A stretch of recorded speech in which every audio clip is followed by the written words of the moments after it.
They say the heaviest betrayals wear a smile and kiss you goodnight. She spent her husband's entire fortune on her lover, believing she had everything under control. But on the day of the will reading, as the lawyer began to speak, a chilling shiver ran down her spine. The sleek black Rolls-Royce Phantom glided through the rain-slicked streets of downtown San Francisco, its tires hissing against the wet asphalt. Inside, Nathaniel Lancaster sat in contemplative silence, his piercing hazel eyes fixed on the city lights reflecting off the towering glass and steel structures along Market Street. The rhythmic tap of raindrops on the roof provided a somber soundtrack to his thoughts. As the car approached the towering Lancaster Center, Nathaniel's gaze drifted to the imposing structure that bore his name. The 58-story monument of chrome and glass stood as a testament to his triumph, a legacy he had forged from nothing. At 47, Nathaniel Lancaster was at the zenith of his career, a self-made billionaire whose name was synonymous with power and innovation in the tech world. The Rolls-Royce pulled up to the private entrance, and before the chauffeur could open the door, Nathaniel was already stepping out into the misty Bay Area night. He moved with determination, his custom Tom Ford suit barely creasing as he strode into the grand marble lobby. The security guard greeted him with a respectful nod. "Good evening, Mr. Lancaster." Nathaniel acknowledged him with a slight nod, his mind already turning toward the challenges that awaited him upstairs. Inside the mirrored elevator, he caught a glimpse of his reflection. The face that stared back was rugged and distinguished, shaped by decades of drive and discipline. His thick dark hair, streaked with silver, was flawlessly styled, untouched by the damp air outside. The elevator ascended swiftly to the penthouse floor, and as the doors opened, Nathaniel stepped into the familiar sanctuary of his executive suite. The office was a harmonious blend of sleek modernism and old-world elegance, with floor-to-ceiling windows offering a breathtaking view of the San Francisco skyline. He walked to his desk, a vast slab of white Italian marble, and sank into the soft leather of his chair. For a moment, he allowed himself a brief respite. His eyes fell on the framed photo resting on the edge of his desk. It was a picture of him and his wife, Evelyn, taken during their summer getaway at their private villa in Lake Como. Evelyn's bright smile beamed back at him, her auburn hair cascading down her shoulders, green eyes sparkling with what seemed to be pure joy. They looked like the ideal couple, the embodiment of success and happiness. Nathaniel's fingers brushed the edge of the frame, a faint smile touching his lips as he remembered that day. It had been one of those rare occasions when he'd managed to pull away from the chaos of work to focus entirely on his wife and the life they had built. Evelyn had seemed so vibrant then, so full of energy and light. Moments like that reminded him why he worked so tirelessly, pushing his limits day after day. But just as quickly as the warmth of the memory came, it faded, replaced by a quiet unease that had been growing in recent months. Something had changed between them, a subtle shift that he couldn't quite name. Evelyn's smiles had grown less sincere. Her kisses felt more like habit than desire. At first he had chalked it up to paranoia, a side effect of the stress, the long hours, the relentless demands of his business. But lately, the feeling had become too persistent to ignore. Shaking off the unease, Nathaniel turned his attention to the stack of documents on his desk. The latest financial reports from his various ventures lay in front of him, demanding his scrutiny. As he began to pore over the numbers, his brow furrowed. Something wasn't right. The discrepancies were subtle, easy to miss for someone without his level of experience, but to Nathaniel, they stood out like warning signs. He reached for his phone, his fingers hovering over the speed dial for his CFO. It was late, well past midnight, but this couldn't wait. Just as he was about to make the call, his personal cell phone buzzed with a message. It was from Evelyn. "Don't wait up, darling. Girls' night running late. See you in the morning?" XO. Nathaniel stared at the message, a mix of emotions washing over him. Part of him was relieved. He wouldn't have to explain another late night at the office. But there was something else too. A flicker of suspicion, doubt. He shook it off, chiding himself for being paranoid. Evelyn had always been social. Her charity work often kept her out late. It was one of the things he admired about her devotion to causes, her passion for giving back to the community. Pushing the doubts aside, Nathaniel returned his focus to the financial irregularities. He immersed himself in the figures, losing track of time as he dug deeper into the data. It was nearly 3 a.m. when he finally leaned back in his chair and rubbed his tired eyes. He had uncovered a pattern, a series of unauthorized withdrawals and transfers buried deep within the complex framework of his financial empire. The amounts were staggering, totaling millions. They had been siphoned off with such subtlety that they had remained hidden until now. Nathaniel's mind raced. Embezzlement? A sophisticated cyber attack? Or something more insidious? He had made enemies over the years. Success always invited envy, but this felt different. It felt personal. As he contemplated his next move, his gaze drifted once more to the photograph of Evelyn. For a brief moment, an unthinkable thought flashed through his mind, but he dismissed it almost instantly. Evelyn was many things, but she would never betray him. Their love, their life together, it was the foundation of everything he had built. Determined to uncover the truth, Nathaniel began formulating a plan. He would need to move cautiously, methodically. If someone was working against him, he couldn't afford to alert them. This investigation would have to be done in absolute secrecy. He would trust no one until he had undeniable proof. Just as he was about to shut down his computer and head home, an email notification appeared in the corner of the screen. The sender was unknown. The subject line was blank. Against his better judgment, Nathaniel clicked to open it. What he saw made his blood run cold. It was a photo, clearly taken earlier that night. In it, he saw Evelyn, her auburn hair unmistakable, entering an upscale hotel. But she wasn't alone.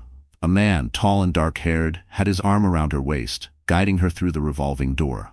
The man's face was turned away from the camera, but the intimacy of the gesture was undeniable. Nathaniel felt as if the air had been sucked out of the room. He stared at the image, willing it to be a mistake, a misunderstanding. But deep down he knew. The pieces were starting to fall into place, forming a picture he didn't want to believe. With trembling hands, he reached for his phone again, this time pulling up his banking app. He navigated to the joint accounts he shared with Evelyn, accounts he rarely checked himself. What he saw confirmed his worst fears: massive withdrawals, extravagant purchases, transfers to unknown accounts, all bearing Evelyn's digital signature. The reality struck Nathaniel like a physical blow. The woman he loved, the partner he had trusted with everything, had been systematically draining their finances. And for what? Whom? The man in the photo? How long had this been happening? As the first rays of dawn crept over the San Francisco skyline, Nathaniel Lancaster sat in his office, his world crumbling around him. The empire he had built, the life he had so carefully crafted, it all suddenly felt hollow. He had always prided himself on his business instincts, his ability to read people, to see what others missed. How had he been so blind in his own home? The buzzing of his phone jolted him from his thoughts. It was a text from Evelyn. "On my way home, darling. Breakfast together?" Nathaniel stared at the message, his mind spinning. In that moment, he made a decision. He wouldn't confront her. Not yet. If Evelyn was capable of this level of deception, who knew what else she might be capable of if cornered? No, he needed to be careful, strategic. He needed more information before he acted. He had to understand the full scope of her betrayal. As he stood to leave his office, Nathaniel caught a glimpse of his reflection in the window. The man staring back at him looked older, more worn than the one who had walked in just hours earlier. But there was something else too. A new edge in his eyes, a steeliness in his jaw. Nathaniel Lancaster had built his empire from nothing once before, and if he had to, he would do it again. But this time, he would ensure that those who betrayed him paid dearly. As he stepped into the elevator, a plan was already beginning to take shape in his mind. Evelyn, her mysterious lover, whoever else was involved. They had no idea what they had just set in motion. The elevator doors closed, and as Nathaniel descended to the lobby, he made a silent vow. He would uncover the truth, no matter the cost. And when he did, there would be a reckoning unlike anything San Francisco had ever seen. What Nathaniel didn't know was that as he stepped out into the early morning light of the city he had once conquered, his journey for truth and vengeance was about to take him down a path darker and more treacherous than he could have ever imagined. The game was afoot, and the stakes were higher than he could possibly know. Across town, in a luxurious suite at the Fairmont San Francisco, Evelyn Lancaster stirred from her slumber. She reached for her phone, checking the message she had sent to Nathaniel. No response. A small frown creased her flawless features as she turned to the man sleeping beside her. "Landon," she whispered, running her fingers through his thick, dark hair. "Wake up, we need to talk." The man opened his eyes, a slow, predatory smile spreading across his face. "What's wrong, beautiful? Having second thoughts?" Evelyn shook her head, her expression hardening. "No, but I think we need to move faster. Nathaniel's not stupid. We can't risk him figuring things out before we're ready." Landon sat up, pulling Evelyn close. "Don't worry, baby. Everything's going according to plan. Soon we'll have it all, and Nathaniel Lancaster will be nothing but a distant memory." As the sun rose over San Francisco, casting long shadows across the city's iconic skyline, the stage was set for a battle of wits, wealth, and will. Nathaniel Lancaster, the self-made billionaire, was about to face the fight of his life. And unbeknownst to him, the enemies he faced were far closer to home than he could have ever imagined. The wheels of fate had been set in motion, and there was no turning back. In the world of high finance and even higher stakes, only one thing was certain: when the dust settled, nothing would ever be the same again. The morning sun cast long shadows across the polished marble floors of the Lancaster penthouse as Evelyn stirred her coffee, lost in thought. From her vantage point on the balcony, she had a breathtaking view of the bay, the waters of San Francisco shimmering like a blanket of diamonds in the early light. It was a view that had once filled her with awe and gratitude. Now, it felt like a gilded cage, a constant reminder of the life she had grown to resent. Her phone buzzed softly on the glass table beside her. A message from Landon. "Miss you already. Can't wait to see you again." A small smile tugged at her lips as she quickly typed a reply, her heart racing with the thrill of their secret affair. Landon was everything Nathaniel wasn't: young, exciting, passionate. Where Nathaniel was all business and hard edges, Landon was charm and adventure. He made her feel alive in ways she hadn't felt in years. As she set her phone down, Evelyn caught her reflection in the balcony's glass doors. At 38, she was still strikingly beautiful, her auburn hair and sharp green eyes turning heads wherever she went. But lately she'd begun to notice the first signs of age creeping in. A fine line here, a trace of fatigue there. It terrified her. The thought of growing old, of losing the beauty that had always been her most reliable asset. The sound of footsteps pulled her from her reverie. Nathaniel emerged onto the balcony, impeccably dressed in a tailored navy suit despite the early hour. He placed a gentle kiss on her cheek, his mind clearly elsewhere.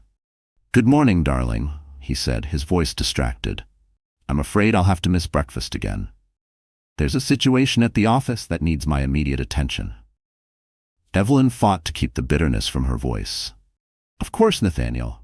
When isn't there a situation at the office?" If Nathaniel noticed the edge in her tone, he didn't show it. He was already scrolling through his phone, undoubtedly reviewing the day's agenda. "I'll make it up to you, I promise. How about dinner at Bennu this weekend? We can celebrate the Lynn deal." "The Lynn deal?" Evelyn raised an eyebrow, feigning interest. Nathaniel's eyes lit up the way they always did when he talked about business. "Yes, it's a game changer. If we pull it off, it'll open new markets across East Asia. It's been keeping me busy, but the potential? It's enormous." Evelyn nodded, though her mind had already wandered. Long ago she'd stopped trying to keep up with Nathaniel's constant deals and acquisitions. Once, she had been his confidant, his partner in every sense. Now, she felt more like a trophy, a beautiful accessory to parade around at galas and fundraising events. "That sounds wonderful, dear," she said, forcing a smile. "I'm sure it'll be a great success." Nathaniel checked his watch and frowned. "I've got to run. I'll call you later." With a quick peck on the cheek, he was gone, leaving Evelyn alone with her thoughts and the breathtaking view of the city sprawling out beneath her. As soon as she heard the elevator doors close, Evelyn reached for her phone again. Her fingers flew across the screen. "Lunch. Same place. I need to see you." Across town, in a sleek high-rise overlooking the Embarcadero, Landon Royce lounged in his sunlit penthouse, a satisfied smirk on his face as he read Evelyn's message. At 32, Landon was the image of modern success, dashingly handsome, charismatic, and dangerously persuasive. And Evelyn Lancaster was by far his most promising mark. He had first met her at a charity gala 6 months ago, scouting for potential targets, wealthy women starved for attention, yearning for something more. In Evelyn, he had struck gold. It hadn't taken long to recognize the signs: the forced smiles, the empty charm, the loneliness behind her eyes. Her life was polished, luxurious, but utterly unfulfilling. What had started as a carefully calculated seduction had unexpectedly evolved into something deeper. Landon found himself genuinely drawn to Evelyn's wit, her intelligence, the fire within her that Nathaniel had long ignored. Of course, the fact that she had access to one of the largest fortunes in San Francisco didn't hurt either. As he got ready for lunch, a faint twinge of guilt flickered inside him. Perhaps, but he pushed it aside. In his world, there was no room for sentiment. Evelyn was a means to an end, a key to the wealth and power he had always craved. And if he had to break her heart to get it, well, that was just business. Meanwhile, in the steel and glass tower of Lancaster Center, Nathaniel sat in his office, surrounded by a team of his top executives. The atmosphere was tense. The faces around the table were grim as they reviewed the latest financial reports. As you can see, Mr. Lancaster, his CFO, Daniel Kim, was saying, "The discrepancies we've uncovered are substantial. We're looking at losses in the tens of millions over just the past 6 months." Nathaniel leaned back in his chair, his mind racing. He had suspected something was off, but the magnitude of the problem was far greater than he had imagined. "And we're certain this isn't just a clerical mistake?" he asked. Daniel shook his head. "I'm afraid not, sir. We've combed through the numbers repeatedly. This appears to be a deliberate and sophisticated effort to siphon money from the company." The room fell silent as the implications sank in. Nathaniel's eyes scanned the faces of his team, searching for any sign of deceit or betrayal. These were people he had trusted for years, individuals who had stood by him as he built his empire from the ground up. Could one of them be behind this? "All right," Nathaniel said, his voice calm despite the storm brewing within him. "I want a full audit of every department, every account, every transaction. Leave no stone unturned, and this stays between us. For now, I don't want to spark panic until we know exactly what we're up against." As the team filed out of the conference room, Nathaniel called out to his assistant. "Sarah, cancel my dinner plans for tonight, and I need you to gather everything you can on our employees: financial activity, bank records, investment portfolios, recent large purchases, anything that might raise a flag." Sarah nodded, her expression a mix of concern and unwavering focus. "Of course, Mr. Lancaster. Anything else?" Nathaniel paused.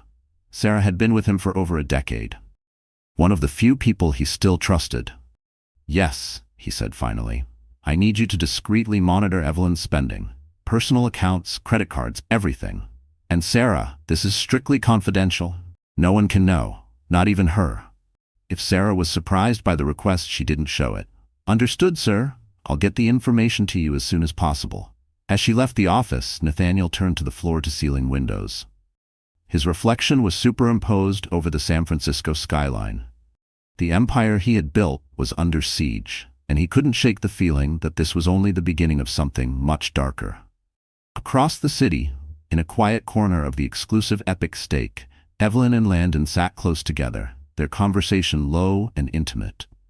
Evelyn's eyes sparkled as Landon regaled her with tales of his latest exploits: skydiving over Dubai, racing exotic cars through the streets of Monaco. It was a world so far removed from the carefully curated life she led with Nathaniel, and she savored every word. "You should have been there," Landon said. "Evie," Landon was saying, his hand resting casually on hers. "The adrenaline rush, it's like nothing you've ever experienced. It makes you feel alive." Evelyn sighed, a wistful smile on her face. "It sounds incredible, Landon. I wish I could experience something like that." Landon leaned in closer, his voice dropping to a low whisper. "Why can't you? We could go together. I know a place in the Caribbean, completely private. Just imagine it, you and me, the open ocean, no one to answer to but ourselves." Her breath hitched at the vivid picture he painted. Waves crashing, sun-warmed skin, freedom. A life without judgment, without Nathaniel. For a fleeting moment, Evelyn let herself be swept away by the fantasy. But reality returned quickly, cold and sobering. "You know I can't," she said. "Nathaniel would never allow it. He barely lets me out of his sight as it is." Landon's jaw tightened. His hand flexed slightly over hers, just once. A flicker, anger or impatience, crossed his face. It was gone in an instant, but Evelyn felt its chill linger. A flash of something, frustration, maybe anger, flickered across Landon's face. But it vanished so quickly she wasn't sure it had been there at all. "Evie," he said gently, "when are you going to start living for yourself? You're not Nathaniel's possession. You deserve to be happy, to be free." She wanted to believe him. God, how she wanted to believe him. But chains forged in comfort and guilt were not easily broken. Evelyn looked down at her plate, conflict etched across her features. "It's not that simple, Landon. Nathaniel has given me everything. I can't just throw that away." Landon's voice softened, taking on the persuasive tone he knew Evelyn couldn't resist. "I'm not asking you to throw anything away, beautiful. I'm asking you to take what's rightfully yours. Nathaniel's fortune. You've earned every bit of it. All these years standing by him, playing the perfect wife. Don't you think it's time you got to enjoy it?" The words struck like a tuning fork inside her, resonating with the dissonance she'd kept buried for years. Her nails dug slightly into her palm beneath the table. Evelyn's resolve began to crumble. Landon's words spoke to desires she had buried for years, the longing for freedom, for excitement, for a life she could call her own. And hadn't she earned it? Hadn't she sacrificed her dreams, her very identity, to be Mrs. Nathaniel Lancaster? "What if it all goes wrong?" she whispered, her voice cracking, not just from fear, but from the weight of longing. "What are you suggesting?" she asked, her voice barely a whisper. Landon's eyes gleamed with quiet triumph. He had her. "I'm suggesting we take control of our own destiny, Evie. Nathaniel's not the only one who knows how to move money around. With your access and my skills, we could set ourselves up for life. No more obligations. Just you and me, living the life we deserve." Each word sank deeper into her skin. Dangerous. Thrilling. She knew this was the point of no return. And yet, she nodded. Slowly, deliberately. As Landon laid out his plan, Evelyn felt a heady mix of fear and exhilaration. What he was proposing wasn't just an affair. It was a full betrayal of everything she had built her life upon for the last 20 years. But when she looked into Landon's eyes, she saw a future of passion and possibility. A life where she was more than just a beautiful prop in someone else's story. "Okay," she said at last, the decision made. "Tell me what I need to do." As Evelyn and Landon plotted their future, oblivious to the world around them, they failed to notice the woman seated at the bar. Her attention appeared fixed on her phone, but her gaze was sharp and watchful. Sarah, Nathaniel Lancaster's loyal assistant, quietly raised her phone and snapped a photo of the couple. Her heart heavy, she knew exactly what this image would mean to her boss. Back at Lancaster Center, Nathaniel was in the middle of a tense conference call with his legal team when Sarah entered the office, her face pale, her hands trembling slightly. "Mr. Lancaster," she said, her voice steady despite the clear distress behind her eyes, "I have the information you requested.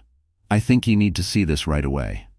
Nathaniel excused himself from the call and took the tablet Sarah handed him.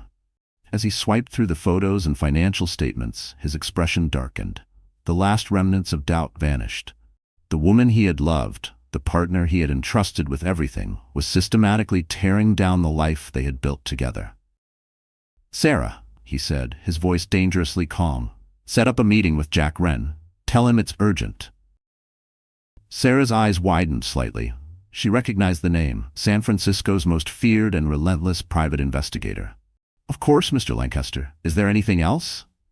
Nathaniel's eyes, now ice-cold, met hers. "Yes, cancel all my appointments for the next week. It seems I have personal matters that require my attention." As Sarah quietly left the office, Nathaniel turned toward the window. His reflection was barely visible in the fading daylight. The man staring back at him was not the confident, controlled executive of that morning. This was a man on the edge, a man whose world had just collapsed beneath him. But as the shock began to subside, something else rose to take its place. A cold, precise fury began to build inside him. Nathaniel Lancaster had built his empire from scratch. He had faced down cutthroat competitors and survived more corporate battles than most could imagine. If Evelyn thought she could strip all that away, she was about to be painfully disillusioned. Nathaniel had not come this far, had not sacrificed so much to be undone by betrayal. As the lights of San Francisco began to twinkle across the skyline, he made a silent vow. He would uncover every detail of Evelyn and Landon's scheme. He would let them believe they were winning, let them think they had outmaneuvered him. And then, when the timing was perfect, he would destroy them both. This wasn't just about wealth or business anymore. This was personal, and Nathaniel Lancaster intended to ensure that those who betrayed him paid the ultimate price. As night fell over San Francisco, the city buzzed with its usual rhythm, oblivious to the quiet storm brewing in its midst. In 3 different places, 3 individuals set plans into motion that would change the course of their lives forever. In the Lancaster penthouse, Evelyn sat at her vanity, methodically removing her makeup, mentally preparing herself for the role she would have to play in the coming weeks. She caught sight of the massive diamond ring on her left hand, a gleaming symbol of the life she was planning to leave behind. For a fleeting moment, doubt slipped in. Was she truly ready to abandon everything for a man she had only known for 6 months? But then she remembered the thrill of Landon's touch, the promise of a life filled with passion and adventure. Evelyn thought about the years she had spent playing the perfect wife, always in Nathaniel's shadow, never truly living for herself. No, there was no going back now. She had made her choice, and she would see it through to the end. Across town in his sleek apartment, Landon pored over financial documents, his mind spinning with possibilities. Evelyn's inside knowledge had opened doors he had never dreamed of.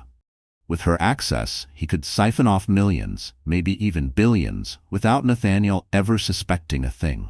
It was the score of a lifetime, and Landon intended to seize every bit of it. But as he worked, a persistent doubt gnawed at the back of his mind. He had always prided himself on staying detached, on viewing his targets as nothing more than stepping stones. But Evelyn was different. Despite himself, he had come to care for her, genuinely. He wanted to give her the life she deserved. It was a dangerous feeling in his world, one that could cloud judgment and lead to fatal mistakes. Landon shook his head, forcing the emotion away. There would be time for all that later, after they were far away and rich beyond their wildest dreams. For now, he needed to remain sharp, to anticipate Nathaniel's every move. Meanwhile, in his office at Lancaster Center, Nathaniel sat alone in the darkness, lit only by the glow of his computer screen. The initial wave of shock and heartbreak over Evelyn's betrayal had long since given way to a cold, sharpened rage. He had always understood the ruthless nature of the business world, that loyalty was rare and betrayal common.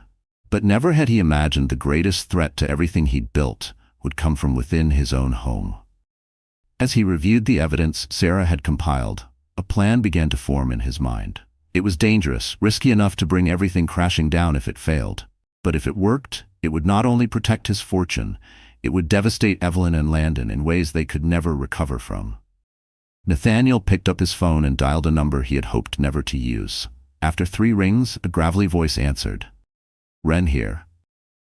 "Jack, it's Nathaniel Lancaster. I need your services. This is delicate, and it requires absolute discretion."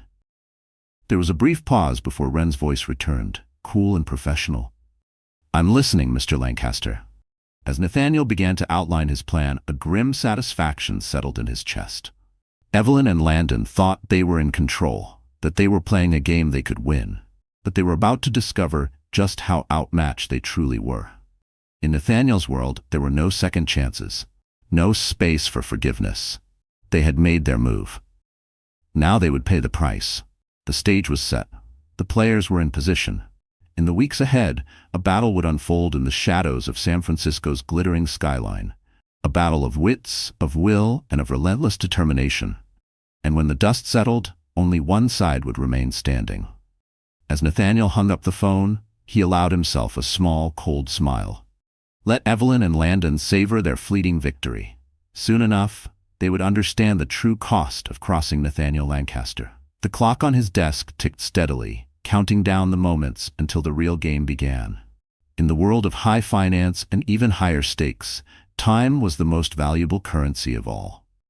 and Nathaniel intended to make every second count.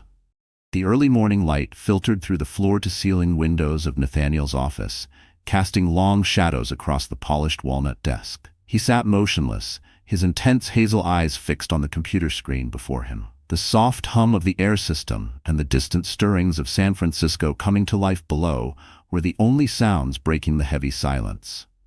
For hours, he had been buried in financial reports, bank statements, and transaction logs. What he uncovered chilled him to the core. The discrepancies were no longer subtle, they were damning. Millions had been siphoned off through an intricate network of hidden accounts and shadow transfers. At first, he had assumed it was corporate sabotage, a mole inside his company perhaps. But as he dug deeper, a far more devastating truth began to surface. Nathaniel's fingers flew across the keyboard, tracking the flow of stolen funds. Each revelation stabbed deeper. Luxury purchases in Paris, private jet rentals to secluded destinations, enormous cash withdrawals from hidden accounts, and woven through it all, one name surfaced over and over again. Evelyn Lancaster. It can't be, Nathaniel whispered, his voice hoarse from hours of silence. But the evidence was undeniable. His wife, the woman he had loved and trusted for over 20 years, was systematically draining their fortune. A soft knock on the door startled him. Sarah, his devoted assistant, stepped in, her face etched with concern. "Mr. Lancaster, you've been here all night. Is everything okay?" Nathaniel looked up, his eyes bloodshot and shadowed with disbelief. "Sarah? I need you to do something for me. It's sensitive." Sarah nodded, her professionalism shielding her growing concern. "Of course, sir. Anything. I need you to hire a private investigator, the best in San Francisco. Tell them I want every move Evelyn makes documented, every meeting, every place she visits." His voice lowered to a whisper. "And Sarah, this stays between us. No one can know." Without another word, Sarah turned to carry out his orders.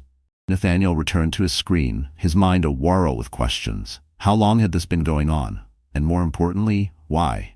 They had built a life together, shared goals, dreams, ambitions. What could have driven Evelyn to betray him so completely?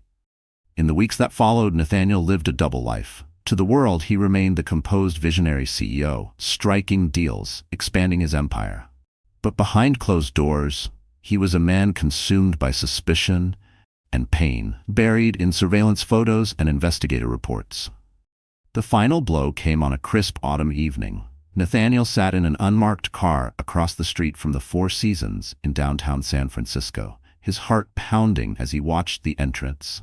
At precisely 8:15 p.m., a sleek black Audi pulled up. Evelyn stepped out, stunning in a red cocktail dress. But she wasn't alone.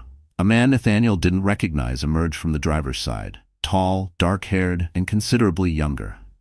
He placed his hand on the small of Evelyn's back as they entered the hotel. The casual intimacy of the gesture told Nathaniel everything he needed to know. For a long moment, Nathaniel sat frozen, the weight of Evelyn's betrayal crashing down on him. Then, with trembling hands, he reached for his phone and dialed a number burned into his memory. "Jack, it's Nathaniel Lancaster. I need everything you can find on the man with my wife. Name, background, financials, everything." As he hung up, a wave of nausea surged through him. Nathaniel barely stumbled out of the car before vomiting onto the sidewalk. Pedestrians gave him a wide berth, none recognizing the billionaire in the disheveled man doubled over in the street. When he finally straightened up, wiping his mouth with a monogrammed handkerchief, Nathaniel felt something he hadn't experienced in decades. Utter, soul-crushing defeat. The woman he had built a life with, trusted with every part of himself, wasn't just cheating on him, she was helping to dismantle the empire they had built together. The days that followed blurred into a haze of fury, heartbreak, and disbelief. Nathaniel threw himself into his work with a ferocity that unsettled his staff. He was the first to arrive, the last to leave, often never leaving at all. It was as if, through sheer effort, he could undo the damage, force the world back into place. But fate, it seemed, had other plans. It began with a nagging cough, one he brushed off as stress or fatigue. But then came the chest pain, the breathlessness. Sarah, alarmed, demanded he see a doctor. The diagnosis hit like a freight train. Stage 4 lung cancer. It had already metastasized to his liver. 6 months, maybe a year, with aggressive treatment. As Nathaniel sat in the sterile hospital room, Listening to the oncologist list treatment options, a strange calm settled over him. The sting of Evelyn's betrayal, the fear of losing everything, even the devastation of his diagnosis, it all faded into the background. What remained was a single, burning purpose. He would not go quietly. If these were his final months, he would make them count. Evelyn and her lover believed they had won, that they could steal everything he had worked for. They were wrong. That night, alone in his office, Nathaniel began to plan. He called in old favors, made deals with former enemies. He restructured his company, created new shell corporations, and moved assets with such speed and precision that his financial team could barely keep up. To the outside world, it looked as though Nathaniel Lancaster was consolidating his empire, perhaps preparing for a major acquisition. But in reality, he was setting the stage for a revenge so total, so destructive, it would be whispered about in San Francisco's business circles for years. Each move was calculated like a master chess player, anticipating his opponent's next 5 steps before they even touched a piece. As the weeks passed, Nathaniel allowed Evelyn to believe her betrayal remained undiscovered. He played the part of the distracted, crumbling husband flawlessly, even as he watched her every move. He learned everything there was to know about Landon Royce, the man who had seduced his wife and plotted to steal his fortune. Landon, Nathaniel discovered, was a career con artist, leaving behind a trail of wealthy victims and shattered lives. Evelyn was merely his latest mark, a sickness far worse than cancer twisted in his gut as he read through dossiers, surveillance files, and witness statements. Every fact confirmed what he most dreaded. She hadn't just made a mistake, she had chosen him. Willingly. This knowledge brought Nathaniel no comfort, but it did steel his resolve. He wouldn't just protect what was his. He would make sure Landon Royce never conned another soul again. As for Evelyn, Nathaniel's feelings were more tangled. The love he had felt for her over 2 decades warred bitterly with his fury and heartbreak. Nights blurred into each other as he stared at their wedding photo on his desk, asking himself over and over, when had she stopped loving him? Or had she ever? But in the end, the choice was clear. She, too, would face the consequences. She had thrown away a life built on trust and loyalty for the empty promises of a fraud. She would learn the cost of that decision. Nathaniel's plan was intricate, an elegant tapestry of legal strategy and financial precision.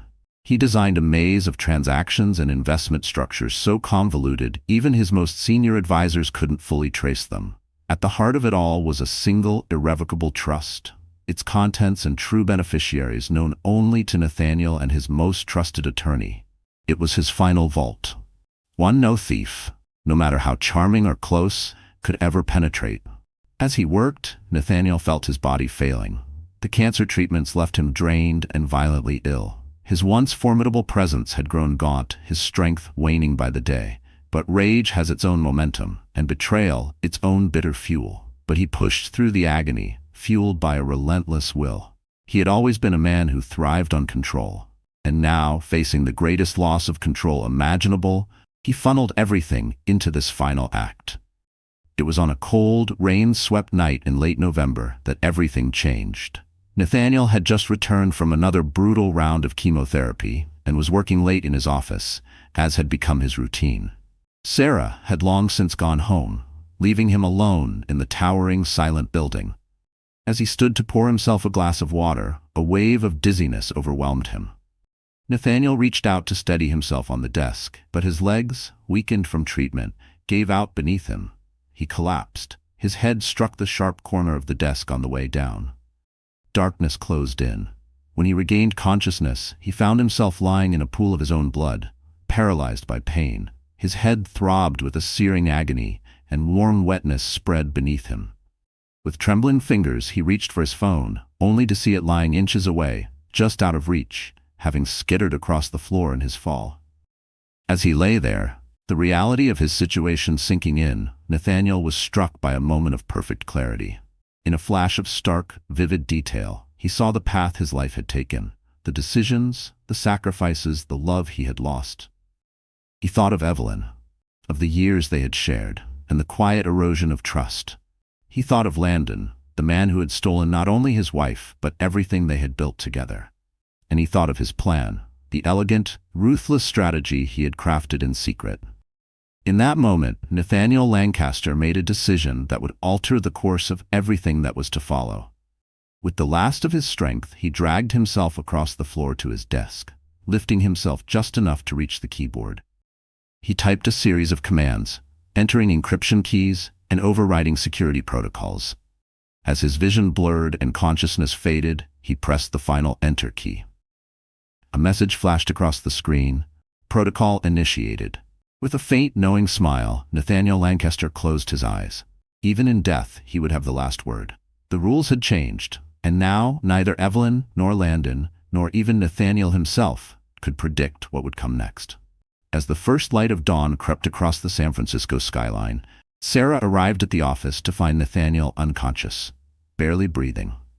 The ambulance was called, and by mid-morning, the news had spread across the city's elite circles.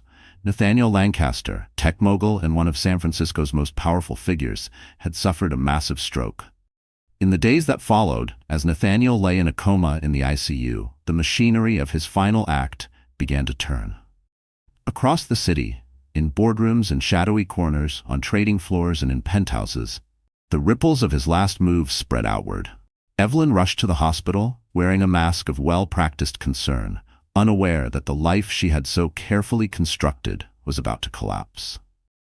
Landon, convinced of his victory, remained oblivious to the trap slowly tightening around him.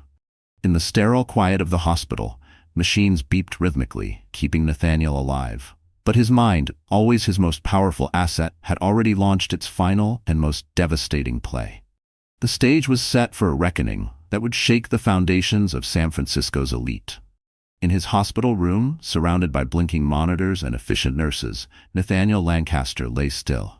To all outward appearances, he was a man defeated, crushed by illness and betrayal. But beneath the surface, in the labyrinthine world of finance and law, his last and greatest plan was just beginning to unfold. In the weeks ahead, fortunes would be won and lost, reputations destroyed, lives forever changed. And at the center of it all, silent and seemingly helpless, lay the man who had orchestrated everything. Nathaniel Lancaster, master strategist to the very end. As news of his condition rippled through the city, the world watched, wondering what would become of the Lancaster empire. But the real drama was just beginning, hidden in the shadows of boardrooms and bedrooms, buried in secret accounts and hushed conversations. The game had entered its final, most dangerous phase. And as the players unknowingly assumed their positions, the clock ticked toward an ending none of them could foresee.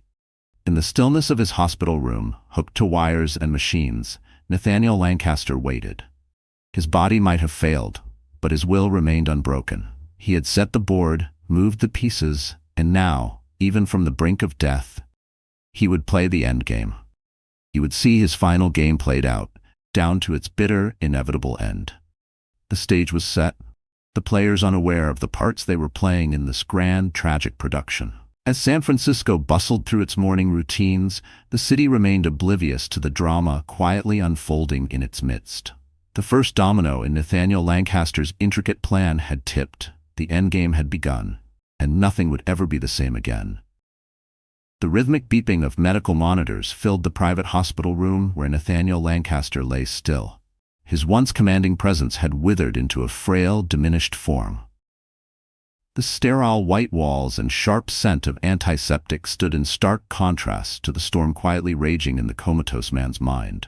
Dr. Emily Chen, Nathaniel's lead physician, stood at the foot of his bed, reviewing his most recent test results, her brow furrowed in concern. She turned to Sarah, who had barely left Nathaniel's side since the day he was admitted. "His vitals are stable," Dr. Chen said softly, "but there's been no meaningful improvement in brain activity." Sarah nodded, her eyes fixed on Nathaniel's face. "He's a fighter, Dr. Chen. If anyone can beat this, it's him." After the doctor left, Sarah leaned in close, her voice a whisper in his ear. "I don't know if you can hear me, Mr. Lancaster, but I'm following your instructions. Everything is moving forward, just like you planned." Deep within the labyrinth of his unconscious mind, Nathaniel's thoughts churned, a whirlwind of memories and strategy. Evelyn's betrayal, the cancer diagnosis, the revenge he had painstakingly set in motion before everything came crashing down. All of it collided in his mind. rage, sorrow, love, and the cold precision of his final act. In his mind's eye, Nathaniel saw himself once again atop his empire, surveying all that he had built. But the image cracked, then collapsed, revealing the truth of his current existence. Trapped in a broken body, locked in a race against time to see his plan through. Across the city, inside the opulent Lancaster penthouse, Evelyn paced anxiously, her phone pressed tightly to her ear. "Landon, we need to move faster," she said, her voice tense. "Nathaniel's condition, it's opened doors we didn't expect. We need to act before anyone starts asking questions." Landon's voice came through the line smooth as ever, but with an edge of caution. "Patience, baby. We can't afford any missteps. One wrong move, and we lose everything." Evelyn's frustration boiled over. "We're talking about billions, Landon. With Nathaniel out of the way, we could have it all. Don't you see?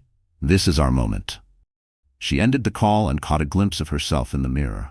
The woman staring back at her was a far cry from the demure, polished wife she had been for so many years. Her eyes now carried a different glint, one of cold determination and something dangerously close to desperation. She thought back to the day she first met Landon, how he had awakened something inside her that she thought had long since died. The thrill of their secret meetings, the rush of adrenaline as they plotted to take Nathaniel's fortune. It had all been intoxicating.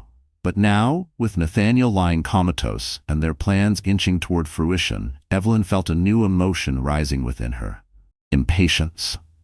Across town, in his sleek downtown apartment, Landon Royce sat at his computer, a glass of aged scotch at his elbow. His chiseled face was bathed in the pale glow of the screen as he combed through financial records and offshore statements. To the outside world, Landon appeared to be the embodiment of modern success, young, affluent, magnetic. But beneath the charm and designer suits was a man driven by something far darker, an unquenchable hunger for more wealth, more power, more victories. Evelyn Lancaster had been his most ambitious target yet, and by far his greatest conquest. She was elegant, intelligent, and above all, she held the keys to a fortune beyond even his grandest aspirations. He had played his part flawlessly, her confidant, her lover, her co-conspirator. But as he examined the intricate maze of shell accounts and coded transfers they had built together, a flicker of unease passed through him. Something wasn't right. The Lancaster fortune was vast, but a number of key assets seemed to be missing. Gone. Landon's thoughts raced. Had Nathaniel suspected something all along? Had he hidden portions of his wealth in places even Evelyn couldn't reach? Or was there another layer, one Landon hadn't yet considered? He reached for his phone but paused. Evelyn was becoming increasingly unpredictable. Her impatience was dangerous. It could jeopardize everything. No, he would keep his doubts to himself, for now. Because in Landon's world, information was leverage. And Landon Royce never gave up an advantage. Back at the hospital, Sarah sat beside Nathaniel's bed, speaking in hushed tones with Jack Wren, the investigator Nathaniel had brought in before his collapse. "Mr. Lancaster's instructions were clear," Sarah said softly. "We're to proceed as though he's still managing the company. All executive decisions must follow the contingency protocols he put in place." Jack nodded, his rugged face etched with concern. "And the other matter? Surveillance on Mrs. Lancaster and her companion?" Sarah's eyes narrowed. "We continue as planned. Mr. Lancaster wanted full documentation, every conversation, every move. He was very specific." As they spoke, neither of them noticed the faint flutter of Nathaniel's eyelids, the subtle twitch of his right hand. Deep in the depths of his mind, Nathaniel battled the darkness threatening to pull him under. He had come too far, given too much, to stop now. In his mind's eye, he saw the chessboard, his masterpiece. Every move, every piece, patiently waiting for checkmate. Evelyn and Landon thought they were in control, but they were merely pawns in a game whose true scope they could never begin to fathom. Days melted into weeks, and yet the Lancaster empire ran on, seamlessly. Guided by the protocols Nathaniel had put in place, the company appeared, at least to the outside world, to be weathering its CEO's absence remarkably well. Stock prices remained steady. Major initiatives continued on track. There was no visible indication of the storm quietly brewing beneath the surface.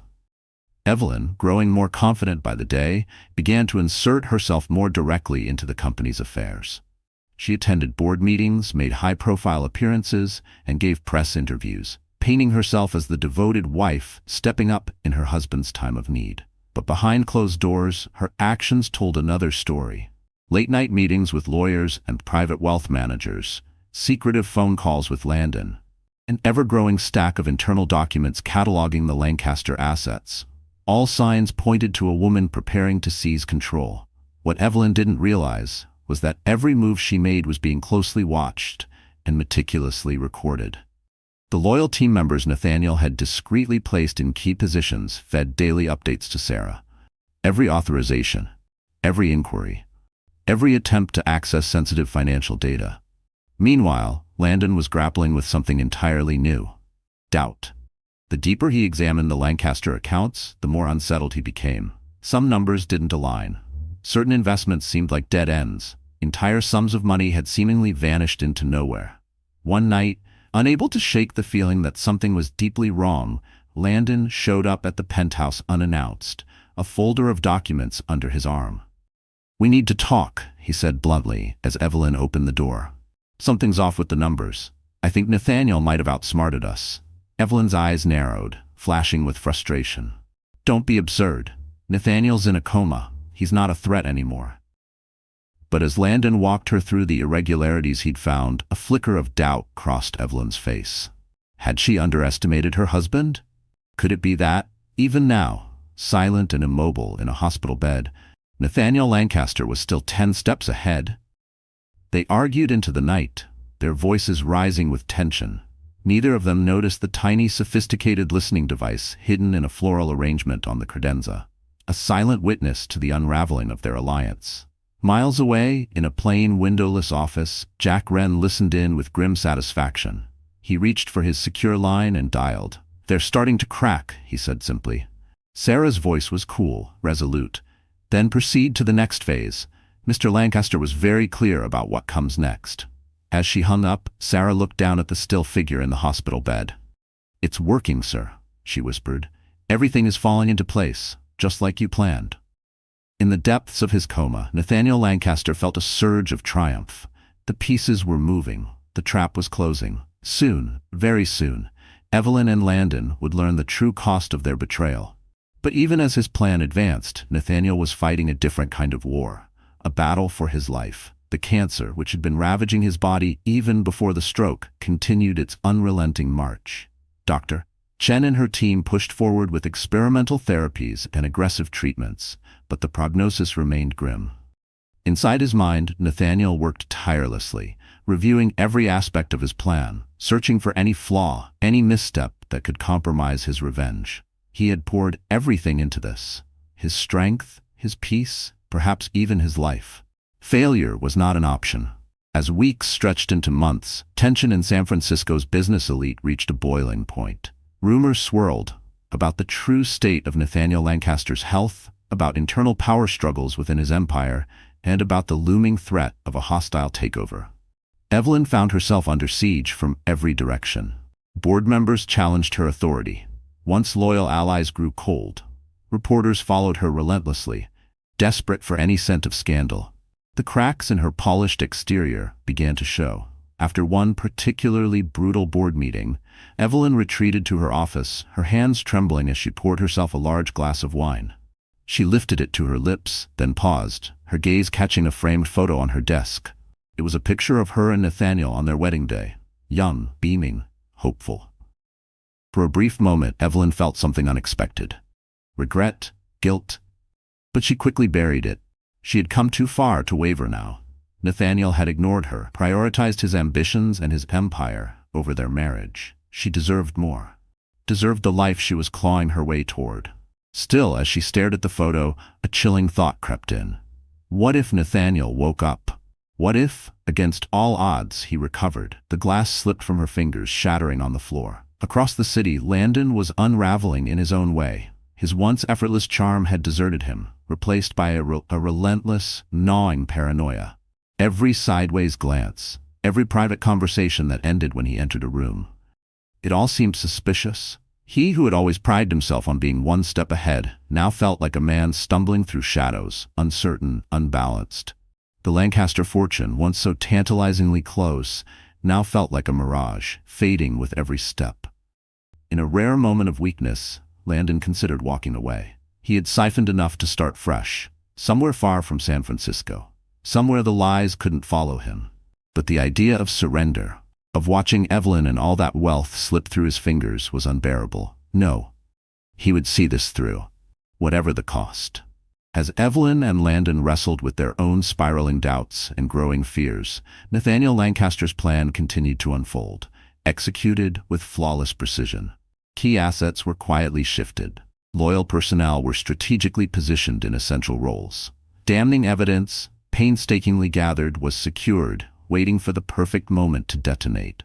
Sarah, working tirelessly behind the scenes, orchestrated it all with a precision and intensity that would have made Nathaniel proud. She was his most trusted lieutenant, the one person who knew the full extent of his master plan, and she was determined to see it through, to honor the faith he had placed in her. But not even Sarah could have predicted what came next. On a cold, rainy night in February, as she sat by Nathaniel's bedside reading him the latest company reports, something extraordinary happened. His eyes, still for months, suddenly fluttered open. His lips moved, the words barely a whisper. Sarah leaned in, heart pounding. "Sarah," Nathaniel rasped, his voice dry and cracked from disuse. "Is it done?" Tears welled in Sarah's eyes as she gripped his hand.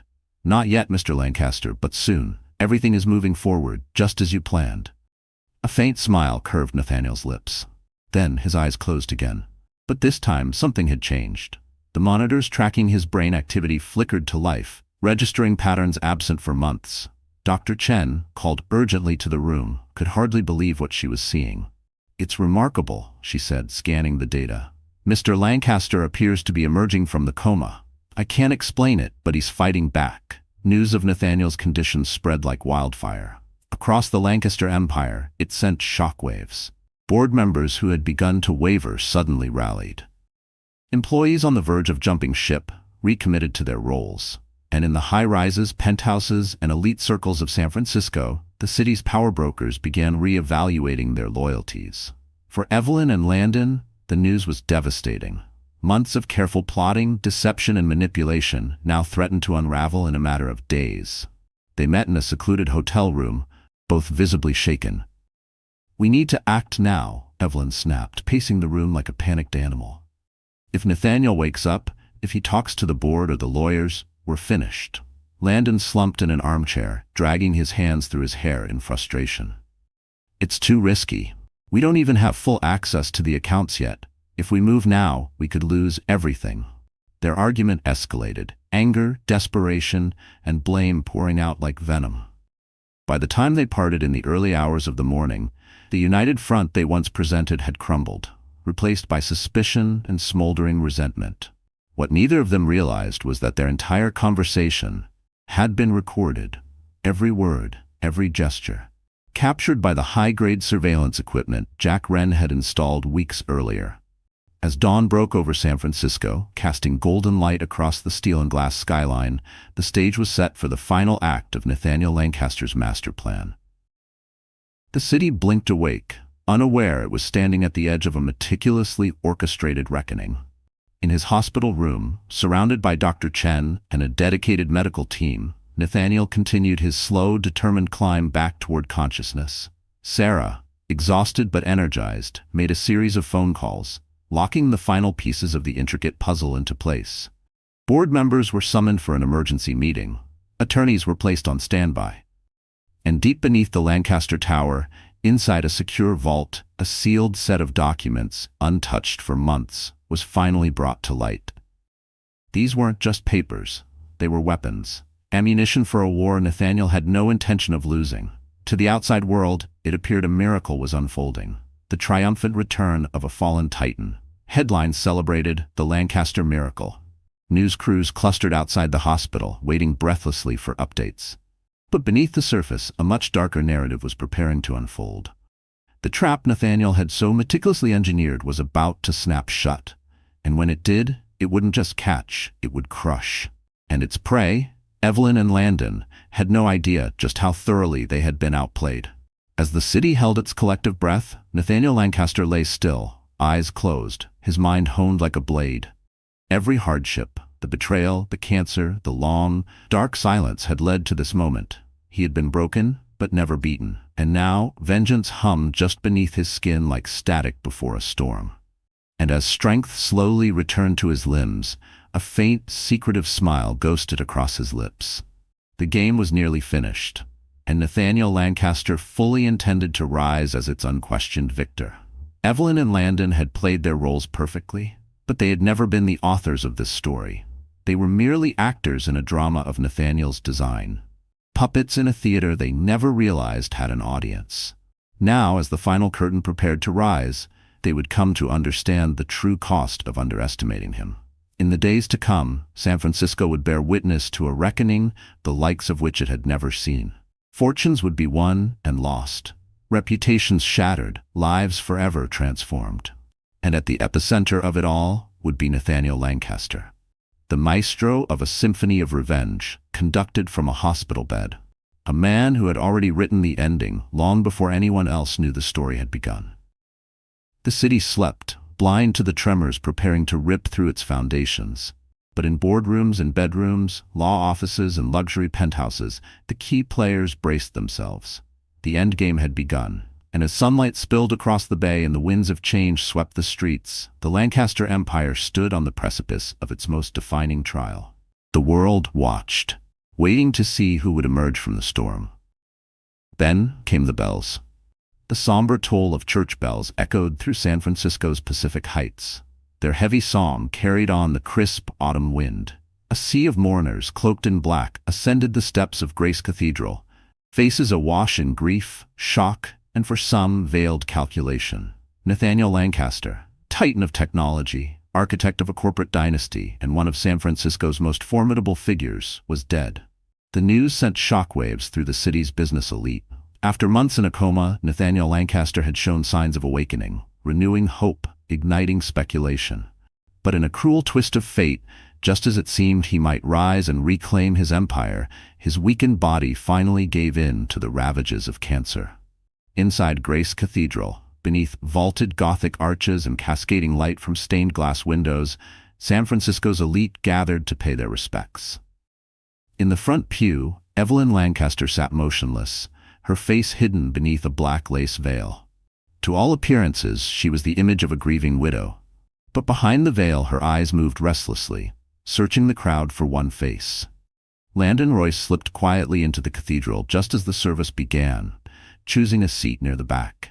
His handsome features were carefully composed in solemn reverence, but his gaze never left Evelyn's shrouded figure. As the priest spoke of Nathaniel's business genius, his philanthropic legacy, and the indelible mark he had left on the city, a thick, silent tension began to gather in the air. This was more than a memorial. It was the closing act of an era. Everyone in attendance knew the real drama was yet to come. The reading of Nathaniel Lancaster's will, scheduled for the next day, loomed large in every whispered conversation. Billions were at stake. The future of one of the most formidable business empires on the West Coast would soon be decided. As the funeral procession moved toward the cemetery, discreet conversations flickered through the air like sparks. Glances exchanged, silent deals struck.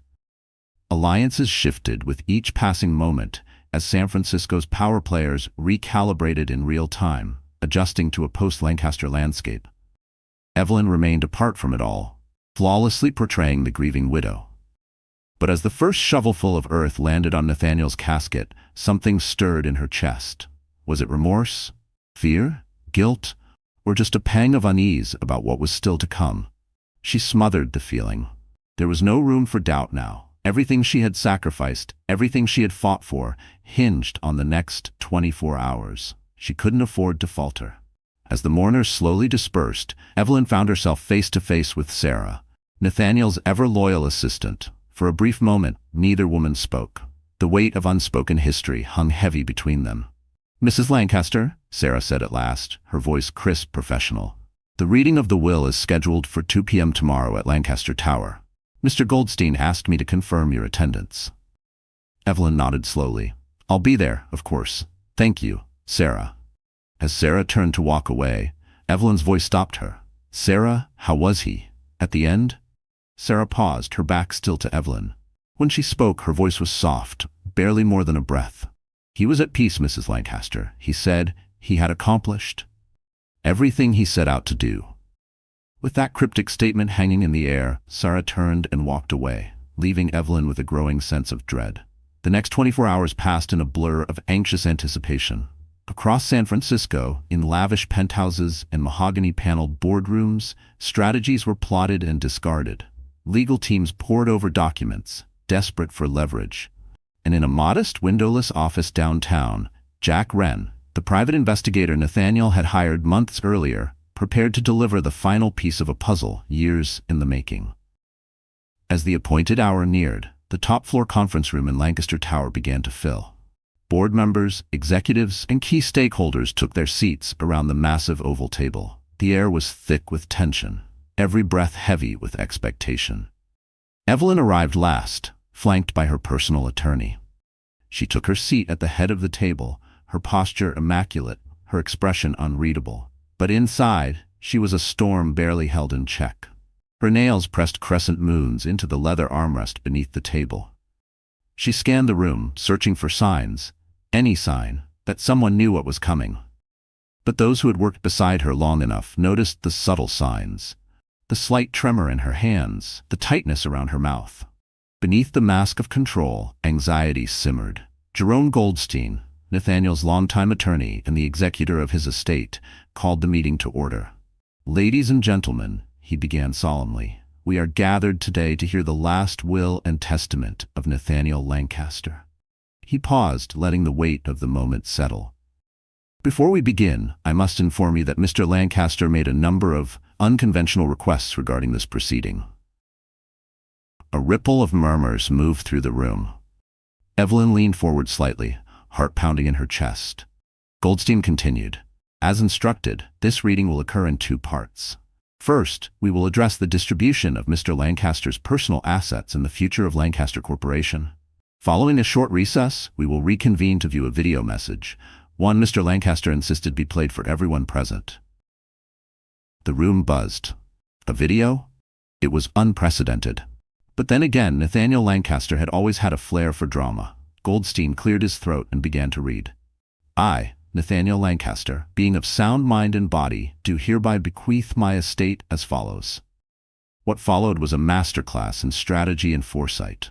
In his final months, Nathaniel had completely restructured his holdings, creating a labyrinth of trusts, charitable foundations, and corporate entities. Lancaster Corporation would be divided, with substantial shares going to longtime employees, community initiatives, and philanthropic efforts. Every name read that wasn't hers felt like another inch slipping beneath the surface. Her breathing quickened, shallow and tight. Her attorney shifted beside her but said nothing. As Goldstein read on, Evelyn's composure began to falter. Her name had not yet been mentioned. Where was the control she had been promised? Where was the legacy she had schemed so long to secure? Finally, Goldstein reached the portion addressing Nathaniel's personal assets. "To my wife, Evelyn Lancaster, I leave the sum of $1 million, to be paid in monthly installments over the next 10 years. Silence fell. $1 million, a fortune to most. But to Evelyn, who had lived a life steeped in wealth and excess, it was a slap in the face. And the monthly installments? It was as if Nathaniel was still controlling her from beyond the grave, reminding her of her dependence. A low, hot rage flared beneath her ribs. It was humiliation disguised as benevolence. He had taken everything and left her with a leash. Her stomach turned. Her head swam. This couldn't be happening. There had to be some mistake. Evelyn opened her mouth to object, but Goldstein was already speaking again. "Ladies and gentlemen, we will now take a brief recess. Please return in 15 minutes for the viewing of Mr. Lancaster's video message." As the room emptied, Evelyn remained seated, frozen in place. Her attorney leaned in, whispering urgently about contesting the will, about legal challenges and appeals, but his words barely registered. She was too deep in shock to absorb anything. She didn't even notice Landon until he was standing directly in front of her. "Evie," he said, his voice low and urgent, "we need to talk, now." She looked up, startled by the panic in his eyes. Without a word, she rose and followed him to a small private office just off the conference room. As soon as the door closed behind them, Landon spun to face her, his composure slipping. What the hell happened in there? Where's the money? Where's the company? Evelyn shook her head, still in a daze. I don't know. I don't understand. This isn't what we agreed on. This isn't what Nathaniel promised me. Landon ran his hands through his hair, his slick confidence unraveling. You told me everything was under control. You said Nathaniel wouldn't suspect anything. Damn it, Evelyn, I've burned through everything setting up our exit. If we don't get that money. His voice faltered, the weight of what he wasn't saying pressing down on them both. Evelyn stared at him, really looked at him, for the first time. The charm, the promises, the illusion of passion and adventure, stripped away to reveal the truth. Landon Royce was nothing more than a con artist, and she had fallen for his greatest con. Before she could respond, a knock on the door made them both jump. Sarah's voice came through, composed and professional. Mrs. Lancaster, Mr. Royce, the video presentation is about to begin. They returned to the conference room and sat far apart. The lights dimmed. A large screen descended from the ceiling. For a moment, there was only static, and then Nathaniel Lancaster's face appeared. He looked frail, the illness evident in the hollowness of his cheeks, but his eyes still burned with the same fierce determination that had built an empire. If you're watching this, Nathaniel began, his voice surprisingly strong, then I am gone.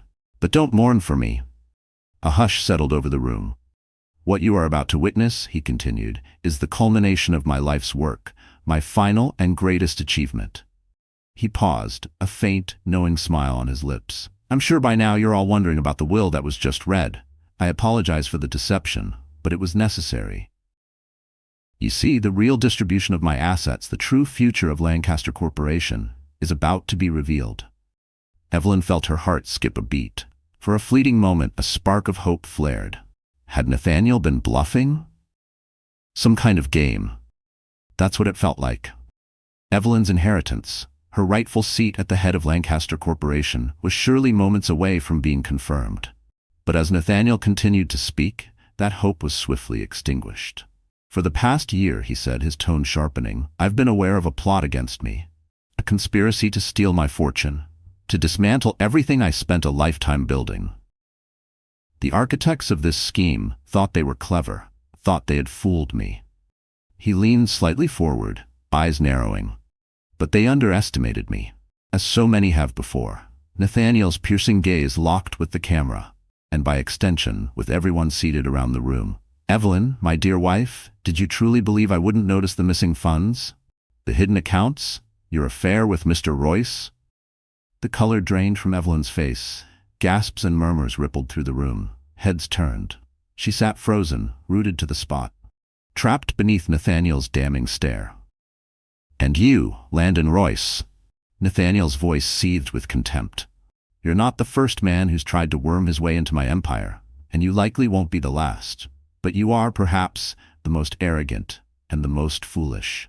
At the back of the room, Landon sat pale and stiff, his knuckles white as he gripped the arms of his chair.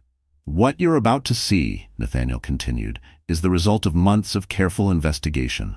Mr. Goldstein, if you would distribute the files. Jerome Goldstein stood and moved methodically around the table, placing thick manila envelopes in front of each person. In these files, Nathaniel explained, you will find irrefutable evidence of the conspiracy against me. Bank statements, surveillance photos, recorded conversations. Everything needed to prove guilt, without question. The room erupted into motion. Papers rustled, documents were examined, eyes widened in disbelief. Nathaniel's voice rose again, silencing the chaos. But this isn't only about punishment. This is about justice, about safeguarding what I've built. He outlined a restructuring of Lancaster Corporation, one that would transfer power into the hands of a small, loyal group of longtime employees and trusted advisors. The Lancaster Foundation, a philanthropic arm Nathaniel had founded years earlier, would now hold the majority stake. Its mandate expanded to include oversight of the company's ethical governance. And as for the personal fortune Evelyn and her accomplice sought so desperately, Nathaniel said, a flicker of satisfaction in his tone, it will be used to establish a fund for victims of financial fraud. A fitting legacy, don't you think? As the full extent of Nathaniel's vengeance became clear, Evelyn felt her world collapse. Every scheme, every lie, every betrayal, all of it. For nothing. No, worse than nothing. She was ruined. Her name disgraced, her future erased. She turned to Landon, seeking a trace of solidarity, some thread of reassurance. But his seat was empty. Revelations. He had vanished, slipping away amidst the chaos, leaving her to face the consequences alone. Nathaniel's voice pulled Evelyn's attention back to the screen. "Evelyn," he said, his tone no longer sharp but somber, almost mournful. "I loved you once. I believed we shared a dream, a vision for something greater. I gave you everything, my trust, my love, my life. And in return, you gave me betrayal." Tears streamed down Evelyn's cheeks as the enormity of what she had done crashed down upon her. "But I am not without mercy," Nathaniel continued. "The $1 million mentioned in the will, that provision stands. It's not the fortune you craved, but it is enough to begin again, a chance for redemption." The screen went dark. Pandemonium erupted. Board members raised their voices, demanding answers. Lawyers gathered in whispered circles. Security guards appeared at the exits, likely under instruction to hold the room until authorities arrived. And in the middle of it all, Evelyn Lancaster sat unmoving. Nathaniel's final words echoed in her mind. A chance at redemption. But how could she ever redeem herself? How could she possibly rebuild from this? The game she thought she had been playing, the manipulation of a distracted husband, the thrilling affair with a younger man, the chase for unimaginable wealth, had been a facade. The real game had unfolded far beyond her comprehension. Orchestrated from a hospital bed, Nathaniel Lancaster's final move was nothing short of genius. He had protected his empire, exposed the traitors, and restructured the company into something more powerful, more meaningful than ever before. Lancaster Corporation would now become a beacon for ethical business, a force for good in the world. And Evelyn? She was left with nothing but the crushing realization that she had traded away true love, loyalty, and purpose for a fantasy, one that disintegrated into dust in her hands. As the authorities arrived and began unraveling the web Nathaniel had so carefully woven, the room fell into a stunned, reverent silence. Across San Francisco, in boardrooms, media outlets, and private circles, the story of Nathaniel Lancaster's final masterstroke began to spread. It would become legend, a tale of betrayal, of justice, of redemption. And somewhere in the city, as the sun set on the day that saw Evelyn Lancaster's downfall and the rebirth of her husband's legacy, Landon Royce boarded a plane, a small duffel bag his only companion. He had lost everything in his pursuit of wealth and influence, but he had escaped with one thing: his freedom. For now. As night descended upon San Francisco, the lights of Lancaster Tower gleamed, bright and unwavering, a symbol of power redefined. But inside, a new era was beginning, one that would not only reshape a single empire but redefine what it meant to lead with purpose in a modern world. Nathaniel Lancaster was gone, but his presence lingered. His legacy, crafted with precision, pain, and brilliance, would endure not just as that of a business titan, but as a visionary who had transformed personal loss into lasting good. And in a modest, quiet apartment across town, Evelyn Lancaster sat alone, the weight of her choices pressing down with relentless force, facing a future she had never imagined, and the long, uncertain road to redemption that lay ahead. Across the city, the San Francisco Chronicle splashed its front-page headline in bold block letters: Lancaster's last move, a legacy reborn. Lancaster's last stand, betrayal, revenge, and redemption. In the days following the explosive ruse of reading of the will, the story of Nathaniel Lancaster's final masterstroke dominated every conversation, from high-rise boardrooms to downtown coffee shops. Evelyn Lancaster, once the darling of San Francisco's elite, now found herself at the epicenter of a media firestorm. Paparazzi swarmed outside her penthouse, desperate for a glimpse of the fallen socialite. Former friends vanished, their calls and invitations evaporating overnight. The same socialites who had once fawned over her at charity galas and exclusive launches now whispered behind her back, reveling in the schadenfreude of her downfall. As she sat in her opulent Pacific Heights penthouse, surrounded by the echoes of a life quickly slipping through her fingers, Evelyn felt the walls close in. The first payment from Nathaniel's will wouldn't arrive for another 30 days. Her access to the Lancaster fortune had been cut off completely. For the first time in decades, she faced the reality of financial uncertainty. Her phone buzzed constantly, reporters fishing for quotes, lawyers offering to sue the estate, and a handful of former acquaintances calling more out of curiosity than concern. She ignored them all, adrift in disbelief and rising panic. It was Sarah, of all people, who finally broke through the fog. The assistant arrived at the penthouse unannounced, stack of documents in hand, her tone resolute. "Mrs. Lancaster," Sarah said, voice as crisp and professional as ever, "we need to discuss your immediate future. The board has requested you vacate the premises within the week. They've arranged a modest apartment in No Valley. Rent and utilities will be deducted from your monthly stipend." Evelyn blinked at her, stunned. "Vacate? But this is my home. Nathaniel and I bought this place together." Sarah's expression softened, a flicker of pity behind her composed mask. "I'm afraid not, Mrs. Lancaster. The penthouse has always been owned by the corporation. You're welcome to take your personal belongings, of course, but everything else must remain." The weight of it all crashed down like a tidal wave. Evelyn barely made it to the bathroom, heaving into the marble sink. When she emerged, pale, trembling, Sarah was still there, waiting with the same calm resolve. "Why are you doing this?" Evelyn asked, her voice raw. "After everything I've done, why help me?" Sarah looked her in the eye. "Because it's what Mr. Lancaster would have wanted. Despite everything, he believed in second chances." "This is yours, Mrs. Lancaster. I suggest you take it." Evelyn went through the motions of packing up her life, feeling like a stranger in what had once been her sanctuary. Each designer dress, each piece of fine jewelry mocked her now, symbols of a life built on ambition, deception, and misplaced priorities. As she sorted through the last of her belongings, she stumbled upon a photo album she hadn't opened in years. Inside were snapshots from the early days of her life with Nathaniel. Candid moments, laughing together on vacation, clinking glasses over quiet dinners, gazing at each other with a shared, unmistakable glow. Tears spilled down Evelyn's cheeks as she remembered the woman she once was. Full of hope, full of real affection for the brilliant, driven man who had once swept her off her feet. When had that changed? When had the thrill of building something together been replaced by the shallow pursuit of more? More status, more extravagance, more thrill. She couldn't pinpoint the moment, but somewhere along the way, she had lost herself. The day of the move arrived under gray, drizzly skies, a perfect reflection of her mood.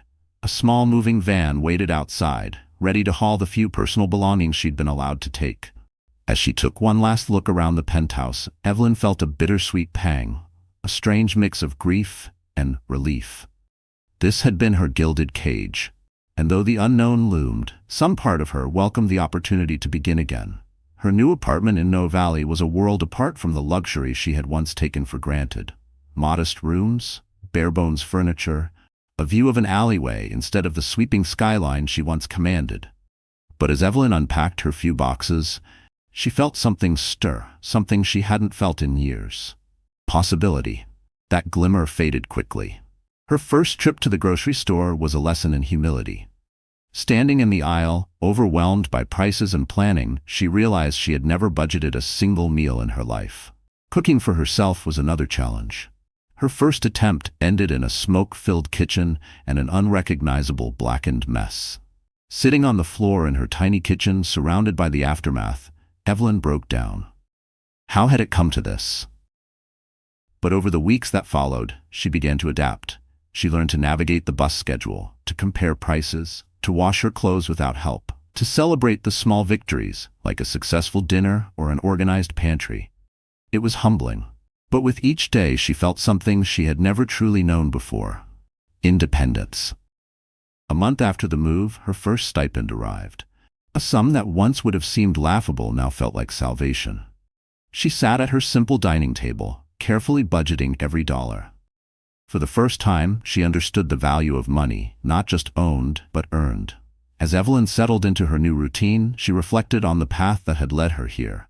The betrayal, the affair, the hunger for more. It all seemed so empty now, so meaningless, compared to the quiet, grounded satisfaction she was slowly beginning to find. In those early weeks, Evelyn often thought of Landon. Where had he disappeared to? Did he ever think of her? But as time passed, the haze of regret gave way to clarity. What she had felt for Landon hadn't been love, not really. It had been a desperate grasp for excitement, for passion, for something she believed was missing. A mirage she chased while blind to the desert growing inside her. About 3 months into her new life, Evelyn was walking through No Valley when she spotted a familiar face. David Chen, Nathaniel's former CFO, was sitting on a bench in the small park near her apartment, quietly tossing crumbs to a flock of pigeons. For a moment, she considered turning around, not yet ready to confront any ghosts from her former life.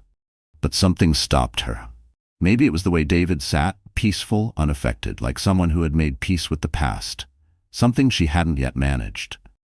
"David," she called out softly, approaching the bench. He looked up, startled. Recognition flashed in his eyes. "Mrs. Lancaster, I didn't expect to see you here." Evelyn gave a rueful smile. "Please, call me Evelyn. I think we're well past formalities." David nodded and gestured to the space beside him. They sat in silence for several moments, watching the birds squabble over crumbs. Finally, David broke the quiet. "I wanted to hate you," he said bluntly. "When everything came out, when we realized what you and Royce were planning, I was furious. We all were. Nathaniel, he wasn't just our boss. He was a mentor, a friend." Evelyn's throat tightened. "I know, and I'm sorry, David. Truly, more than I can say." Her voice trembled under the weight of truths too long buried. Her apology wasn't strategic. It was raw, unfiltered. David turned toward her. His gaze softened. "I can see that. And I think Nathaniel saw it too. That's probably why he left you that chance." They talked for hours. David told her about the changes since Nathaniel's death, how the company was thriving under its new structure, how the Lancaster Foundation's transparency and ethical leadership had earned it praise from all sectors. Evelyn listened, a quiet awe blooming in her chest. It felt like hearing someone describe a world she had once been part of, but never truly understood. As the sun dipped low behind the city skyline, David stood. "You know," he said thoughtfully, "there's a position opening up at the foundation. Entry level, nothing glamorous, but—" He paused. "If you're interested, I could put in a word." Evelyn blinked, caught off guard. "Why would you do that, after everything?" David shrugged. "Because I believe in second chances too, and because I think working to help others might be exactly what you need." He didn't wait for a reply, just gave her a small nod, a gesture not of pity, but of quiet faith, and walked away. As he walked away, Evelyn remained seated, staring after him, the weight of the moment settling over her. The idea of returning, even in a humble capacity, to the world Nathaniel had built was as terrifying as it was exhilarating. Could she do it? Did she even deserve the chance? In the following weeks, Evelyn wrestled with the decision. She began volunteering at a neighborhood community center, helping with fundraising events. To her surprise, she found herself deeply moved by the work.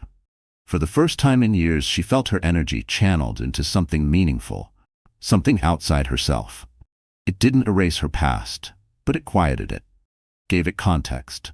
Using her skills and her remaining connections to benefit others filled a quiet part of her she hadn't known was still empty. It was during one of these community sessions that Evelyn had a chance encounter. One that would change everything. She was helping serve lunch at a homeless shelter when she noticed a man near the end of the line. His face obscured by a scraggly beard and a worn baseball cap. Something about him was familiar. There was a subtle, unmistakable quality in the way he walked. As he stepped forward to accept his tray, their eyes met, and Evelyn's heart stopped. It was Landon, the man she once thought she loved, the partner in her failed scheme. He stood before her, barely recognizable, a mere shadow of the suave, confident figure who had once swept her into ruin. Gone were the tailored suits and charming grin. In their place, tattered jeans, a stained windbreaker, and a vacant, hollow look in his eyes. They stared at each other in silence, the weight of everything between them pressing down like gravity. Then, without a word, Landon took his meal and disappeared into the crowd. That night, Evelyn lay awake in her small apartment, haunted by his face, by the memory of Nathaniel, by everything she had destroyed and everything she was trying to rebuild. But somewhere in that sleepless haze, she realized something. She'd been given something rare, something fragile, a second chance, and it was hers to lose. The next morning, Evelyn called David Chen. "I'll take the job," she told him, "at the foundation. She knew it would be hard. She knew there would be judgment, cold shoulders, long silences from those she had once called colleagues and friends. But for the first time in a very long time, Evelyn Lancaster felt purpose, determination, a quiet promise to become something better than she had been. That evening, as she prepared for her first day at the foundation, Evelyn pulled out the photo album again. She flipped through the pages, stopping at a picture of her and Nathaniel.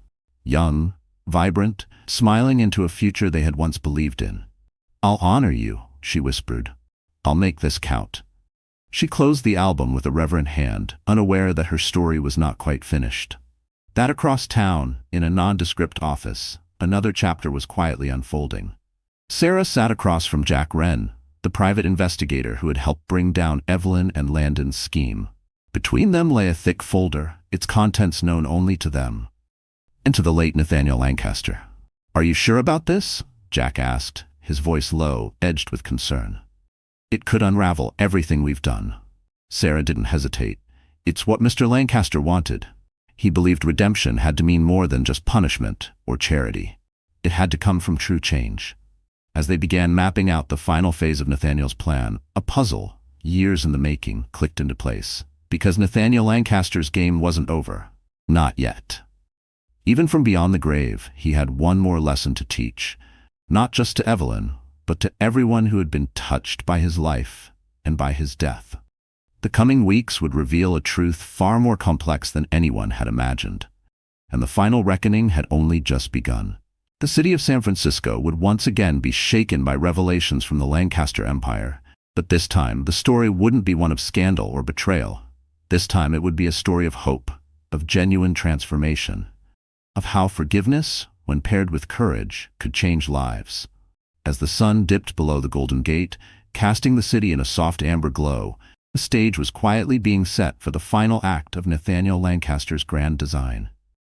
And at the center of it all, still unknowing, but no longer unwilling, stood Evelyn, a woman standing on the edge of either her greatest triumph or her final reckoning.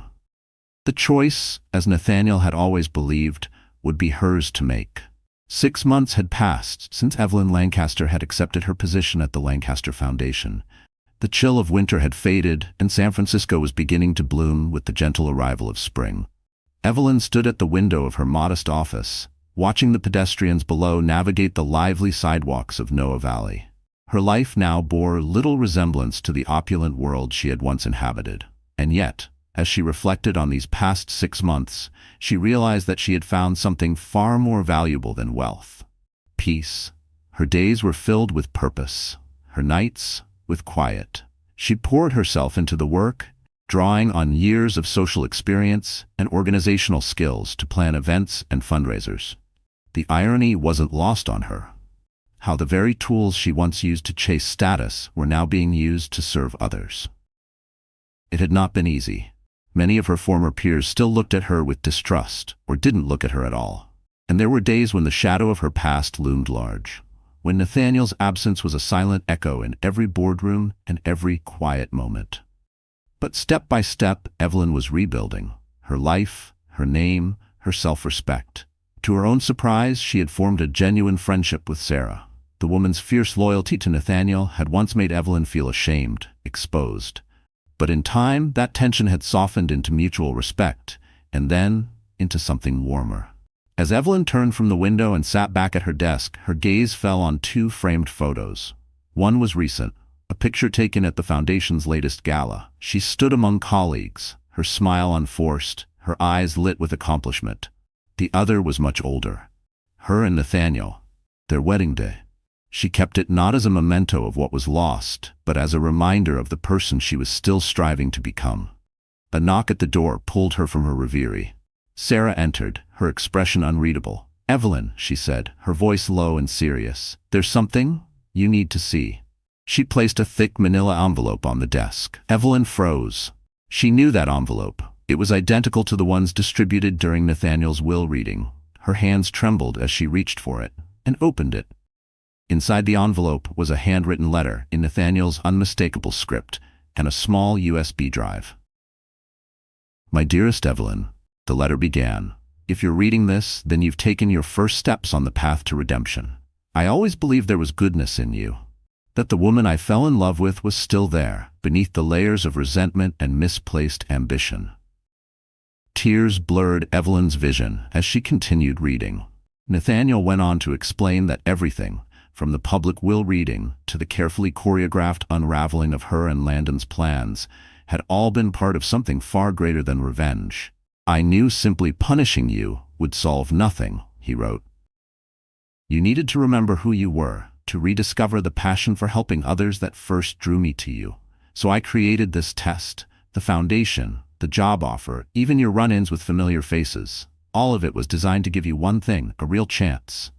Not to shame you, but to save you. Evelyn's mind swirled. She looked up at Sarah, who simply gave a small nod. Keep reading, she urged. The letter continued. The USB drive, Nathaniel explained, contained legal documentation absolving Evelyn of any criminal liability. He had used every ounce of his influence to ensure that, regardless of her path forward, she would never be prosecuted. But the true choice, Nathaniel concluded, is still yours. Also on this drive, you'll find documents transferring a significant portion of my personal fortune to you, enough to return to the life you once knew, if that's what you still desire. Or you can use it to expand the Foundation's mission, to help more people, to truly change lives. Not as a penance, but as a purpose. The choice, my dear Evelyn, is entirely yours. And that choice will be your final test and my last gift to you. When Evelyn finished reading, she realized she was crying openly. Sarah placed a comforting hand on her shoulder. He never stopped loving you, she said softly. Even at the end, he believed you could change. Evelyn sat in stillness, the weight of Nathaniel's final revelation washing over her. She stood slowly and walked to the window. San Francisco sprawled before her in its endless, tangled beauty, full of possibility, full of lives touched and yet to be touched. It no longer looked like a city of loss, but one of second chances. She thought of the Foundation, the lives they had changed, the clarity and fulfillment she had finally discovered. And then she thought of the life she had once lived. The clothes, the indulgence, the chase for more, all glitter, no gravity. She turned back to Sarah, her eyes clear, her voice steady. I think, Evelyn said, a quiet smile forming, the Foundation could do a lot of good with those resources. Don't you? Sarah's eyes filled with tears, and for the first time in years, Evelyn Lancaster truly felt free. Sarah nodded, her voice soft. I think Nathaniel would be proud. The two women embraced. And with that, the last piece of Nathaniel Lancaster's grand design quietly fell into place. He had given Evelyn the ultimate test, not punishment, not retribution, but a choice. A choice to become who she truly was meant to be. In the end, betrayal had not led to destruction. It had led to transformation. Evelyn Lancaster had lost her world of wealth and influence, but she had gained something far more precious, the chance to redeem herself. To live the life Nathaniel always believed she was capable of. As the sun dipped low behind the hills of San Francisco, long shadows stretching across the bay, Nathaniel's final legacy took shape. Not in the towering buildings that bore his name, not in the fortune he had amassed, but in the changed heart of the woman he had loved. Evelyn Lancaster stepped out of her office and into the fading light, her face lifted to the sky, ready to begin again. A life of purpose, of quiet redemption, of a kind of wealth that could never be measured in dollars or diamonds. The game was over, and in the end, love, not betrayal, had won. If this story moved you and you're drawn to tales of growth, second chances, and the power of redemption, make sure to subscribe to our channel and turn on notifications so you never miss a story that might just change the way you see the world. The next video waiting for you is just a click away, filled with inspiration and truth. We'll see you there.